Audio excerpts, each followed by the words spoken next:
What's going on? Welcome to Korean American Expat. So today I want to talk about the language exchange that I went to yesterday.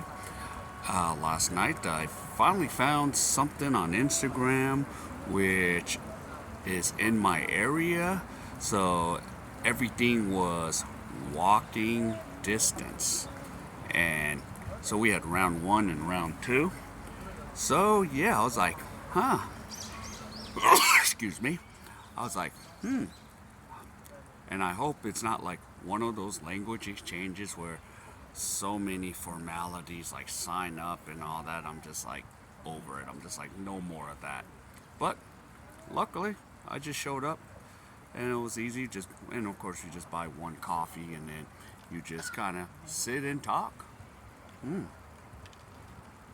So that's pretty much what I did. Of course, the ratio is going to be a little bit crazy because it's going to be like 60 or 70% Koreans, and then it will be what you call it 30% foreigners. So yeah, it was really kind of nice to see some interesting things.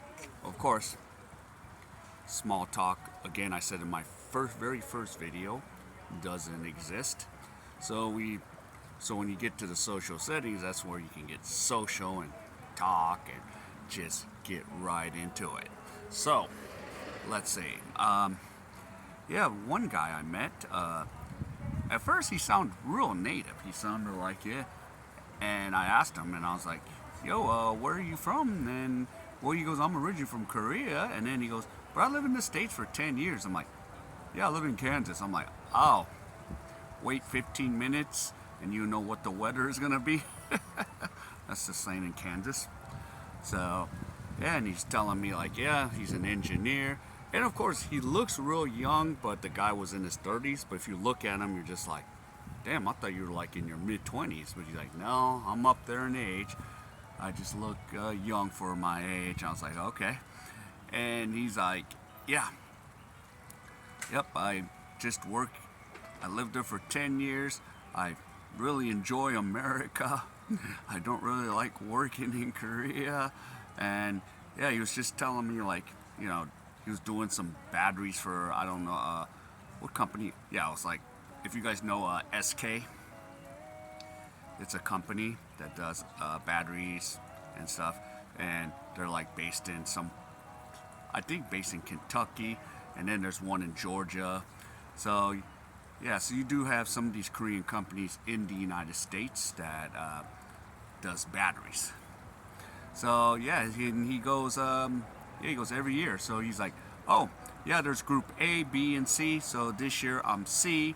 So August is when I'm gonna head out to like Kentucky or somewhere. I don't know where exactly, but he's like, yeah, I'm gonna be in the U.S. And then I'm like, so I take it that you're the go-to guy for translation and everything. He goes, yep. And of course, there's guys in Korean companies that know English but don't understand the cultural aspect. Like he understands the cultural aspect because he lived in the U.S. for 10 years, so he knows what to expect.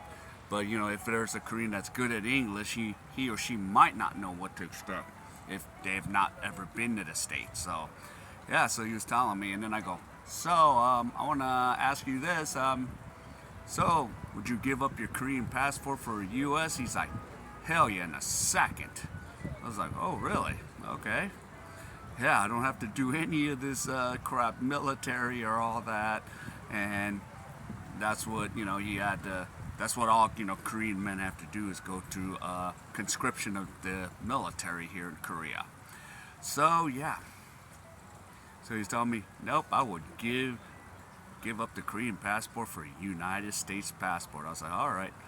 And I go, all right, just stay out of the big cities because I'd rather just live here, but still, I'm not going to give up my U.S. passport. It's just not going to happen. So, yeah. And of course, there's benefits to having both Korean or U.S., but I still rather have my U.S., even if you know how crazy the United States is. So, yeah, that was one guy I met, and yeah, it was pretty interesting. He was like, yep, I want to stay in the U.S. So August he's gonna get to go. Um, so another thing is, yep, just I even met like a fellow Westerner Korean, because you know, of course, guys in the video, my channel, Korean American Expat.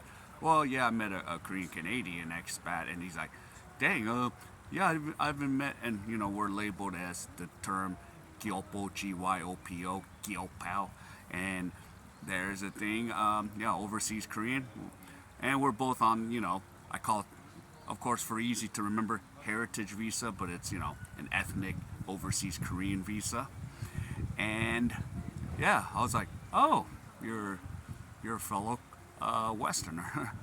You're just from Canada. I'm from the U.S.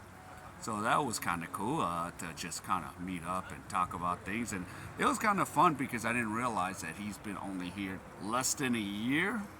And it was kind of funny because I was like, he's like, yeah, I was like telling him about the airport. Like, if you have a visa and you can go into the Korean line, when you get through,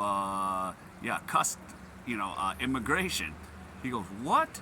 You guys, I waited in that long line with foreigners? I was like, yep. And even the E2s, like if you have a visa in Korea, you can go through the Korean line for most Korean citizens. So I actually got it confirmed. Like the girl that was there last night, she was an English teacher. She goes, yeah, I went to the Korean line, and she's white. She's a white American, so she's like, yep, I went to the Korean line too. So I confirmed it now.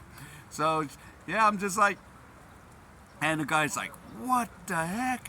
Where were you guys 3 months ago? And I was like, yep, you could have gone through. He goes, I would have saved so much time.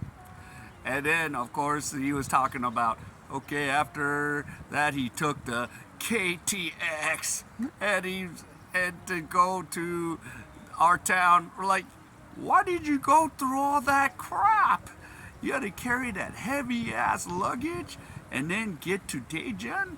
You could have just took a bus. You could have took them to Bochum Terminal or one of those things, because of course, city of Daejeon, and the bus ride is 2.5, and then you pack your bags under the bus, that opening in the bus, and yeah, you didn't have to carry your luggage around. So he's like, dang it. I'll say, yep, live and learn. He goes, where were you guys 3 months ago? Well, we're here now. Now you know. If you don't know, now you know. Now you know, man. So, yeah, that was kind of funny, but just like in any country, we all go through it. So, yeah, that was kind of fun to meet a bunch of people. And, yeah, I just, so it was kind of nice to know that Wednesday night there's like a little social group, and I'm like, yes, because as usual, I'm just pretty much locked in my room, and I haven't had a chance to be this social. It's crazy. Like if you for those that live in Korea or like some of these countries, small talk doesn't exist. Where if you're in the U.S. or Philippines or other countries, you could say what's up, and no one's gonna think you're weird. But in Korea, people think you're weird. Like, ooh, like, hey, what's going on? And then they'll be like, who the hell are you? So that's some of the things that you deal with here in Korea. So yeah, and so that's why I like enjoyed the social group finally. No social formalities. Oh my goodness, sign up. And of course, in the past, when I went to try to go to the Korean social, my buddy's like, you need to register and this. I'm like, no, screw that. And that's the problem I have with these too much social formalities here in Korea. We gotta know who you are. I'm like, yo, majority of us here in Korea are not the criminal element or cause problems. Okay, we're not, or a nuisance streamer like Somali or something. So, we're not doing any of that crap. So, yeah, we're just regular, hopefully upstanding citizens that just come to Korea. But it is what it is. So, yeah, so all of you, feel free to comment on where your situations are in Korea, language exchanges. Was there too much social formalities or none? Was it easy like the one I went to last night and you just come and go? So, yeah, comment whatever. And yeah, and definitely, I will definitely see you in my next video. So take care, and I'll see you again.